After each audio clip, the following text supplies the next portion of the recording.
7월 25일 법률방송 로투데이 시작하겠습니다. 첫 소식입니다.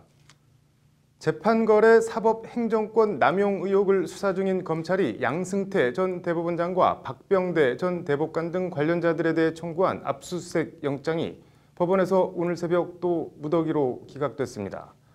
구속영장도 아니고 이렇게 압수수색 영장이 연거푸 기각될 확률이 통계적으로 얼마나 될까요? 장한지 기자의 심층 리포트 보시겠습니다. 오늘 새벽 압수수색 영장이 기각된 사람은 양승태 전 대법원장, 박병대 전 법원행정처장, 이규진 전 양형위원회 상임위원, 김모 전 기획 제1심의관 등 4명입니다.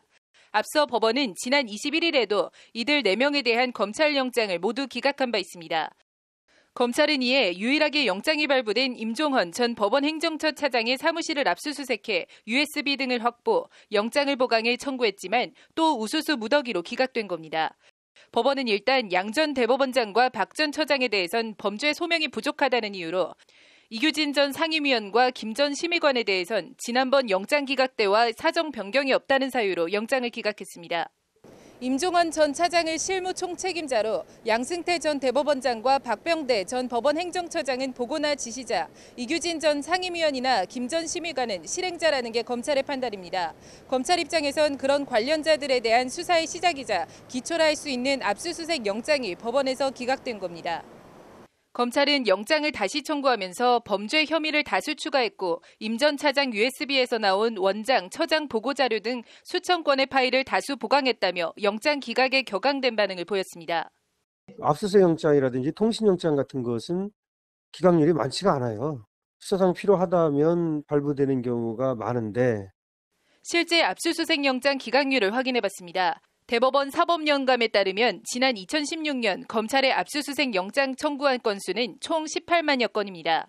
이 중 영장이 발부된 건수는 16만여 건, 일부 기각이 2만여 건, 완전 기각은 단 0.9%에 불과한 것으로 나타났습니다. 나아가 법원은 기초 중에 기초 수사 자료라고 할 수 있는 통화기록 영장도 무더기로 기각했습니다. 지난 2016년 통신사실 확인자료 제공 요청 건수는 7만 7천여 건, 이 가운데 통신영장이 완전히 기각된 비율은 역시 1%대밖에는 안 됩니다. 압수수색 영장 기각 0.9%의 확률과 통신영장 기각 1%의 확률이 법원을 대상으로 한 수사에서만 연거푸 재현된 겁니다. 법원이 법리대로 영장을 기각했다고 보기 어려운 대목입니다. 이것은 과연 그 1% 낙타가 바늘구멍으로 들어가는 그 1%의 확률에 해당할 정도로 압수수색도 해서는 안 될 정도냐, 압수수색의 사유에도 해당하지 안 될 정도냐. 압수수색 영장 기각이 다가 아닙니다. 증거인멸과 훼손 등을 막기 위해 검찰이 청구한 법원행정처 전현직 법관 수십 명의 이메일 보전 조치 영장도 법원은 모두 기각했습니다. 법원은 그러면서 법원행정처 사법정책실, 사법지원실 PC 하드디스크와 인사자료, 재판 관련 자료, 내부 이메일과 메신저 송수신 내역 등도 모두 이미 제출할 수 없다고 검찰에 최종 통보했습니다. 한마디로 달라는 자료는 줄 수 없다고 버티고 그래도 봐야겠다고 압수수색 영장을 청구하면 법원 스스로 모두 기각하고 있는 겁니다. 수사를 하라는 건지 말하는 건지 법원이 재판거래 사법행정권 남용 의혹 수사를 막고 있는 것 아니냐는 비판과 의혹이 제기되는 이유입니다. 법원이 압수수색 영장을 잇따라 기각하면서 검찰은 수사 기초자료 확보부터 난항을 겪고 있습니다.